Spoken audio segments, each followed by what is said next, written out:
Sa dorm na ito may misteryosong kwento tungkol sa isang duwende na nagtatago sa likod at tila ba'y may sumpang dala sa mga nakatira.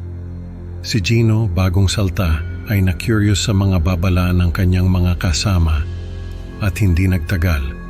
Naramdaman niya ang kakaibang presensya na tila sumusunod sa kanya. Habang lumalalim ang gabi, unti-unting nagiging totoo ang mga kwento, mula sa mga naglalabas ang ipis hanggang sa mga aninong nagtatago sa dilim.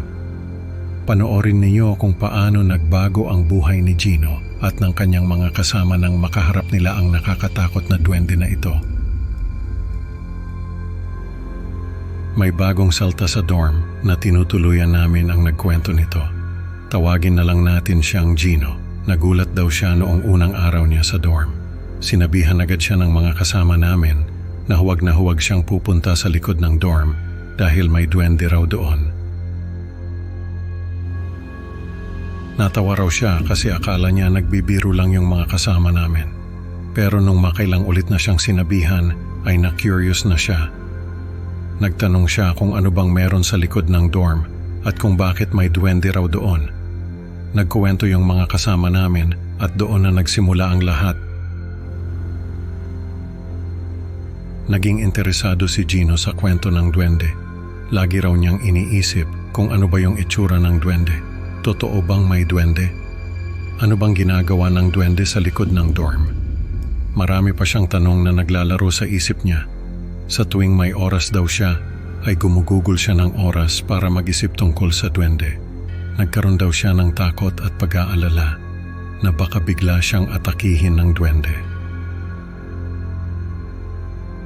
Pero sa kabila raw ng lahat ng iyon ay may hindi maipaliwanag na pagnanasa siyang pumunta sa likod ng dorm. Parang may tumatawag daw sa kanya. Isang hapon hindi na raw niya napigilan ang sarili niya. Dumaan siya sa likod ng dorm at nakita niya yung puno na sinasabi ng mga kasama namin. Nakatingin lang daw siya doon pero hindi siya lumapit. Parang may kakaibang enerhiya raw na nanggagaling sa puno. Naramdaman daw niya na may nakatingin sa kanya mula doon sa mga ugat ng puno. Bigla raw siyang nilamig, kaya bumalik na siya sa loob ng dorm. Sa paglipas ng mga araw ay nakakita raw si Gino ng mga kakaibang bagay sa dorm. May mga nakikita raw siyang maliliit na laruan na nagkahalat sa sahig. Parang mga laruan ng bata. Minsan daw ay may nakita siyang figurine na halos kasing laki ng isang ballpen. Nakakatakot daw yung itsura ng figurine. Kulubot yung mukha nito at nakangisi.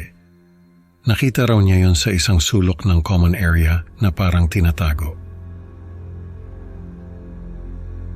Nung tignan niya ulit ay wala na yung figurine. May mga pagkakataon din na nagugulat siya dahil bigla na lang daw naglalabasan ng mga ipis sa loob ng dorm. Yung tipong nasa isang sulok lang siya at nagbabasa ng libro tapos biglang may lalabas na sangkatutak na ipis. Yung iba, tinatawanan lang siya kasi natatakot siya sa mga ipis. Pero siya naalala niya yung kwento ng mga kasama namin na may duwende sa likod ng dorm. Pakiramdam daw niya ay may kinalaman yung duwende sa mga naglalabasang ipis. Isang gabi, nag-brown out sa dorm. Nasa common area si Gino at nag-aaral. Sabi niya, siya lang daw yung tao doon. Nung biglang mawala yung ilaw, ay narinig niya yung tawa ng isang bata. Napatayo raw siya at naghanap ng flashlight. Pero wala siyang makita. Nasa kwarto raw yung flashlight niya. Kaya naglakad na lang siya papunta sa hallway. Habang naglalakad, ay nararamdaman niya na may malamig na hangin na sumusunod sa kanya. Nung makarating siya sa hallway, ay narinig niya yung mga yapak. Parang may maliit na nilalang na nakasunod sa kanya. Tumakbo raw siya papunta sa kwarto niya at nagkulong. Ilang araw pa ang lumipas at naisipan naming mag-Spirit of the Glass. Kasama ko si Gino at dalawa pa naming kaibigan. Sabi namin, sa kwarto na lang namin gawin para hindi na kami lumabas pa. Pumayag naman sila. Nung kalagitnaan na ng session namin ay biglang natumba yung baso. Nagtawanan pa kami kasi akala namin ay may nagbiro lang sa amin. Pero nagulat kami nung makita namin na may maliit na aninong tumakbo papunta sa ilalim ng kama. Nagtayuan kami at lumabas ng kwarto. Naririnig namin yung tawa ng duwende. Parang nasa ilalim lang siya ng kama at nagtatago. Pero habang tumatagal ay parang lumalapit yung tawa niya sa amin. Tumakbo kami palabas ng kwarto. Habang tumatakbo kami ay naririnig namin yung yapak ng duwende na parang hinahabol kami. Nung makalabas kami ay saka lang kami nakahinga ng maluwag. Akala namin ay tapos na ang lahat, pero nung bumalik kami sa kwarto ay nakita namin na may nakapatong na litrato sa kama. Litrato namin na 4 na may kasamang duwende. Nasa gitna namin yung duwende at nakangisi. Lahat kami ay takot na takot. Nung sumunod na mga araw ay lagi naming naririnig yung bulong at tawa ng duwende.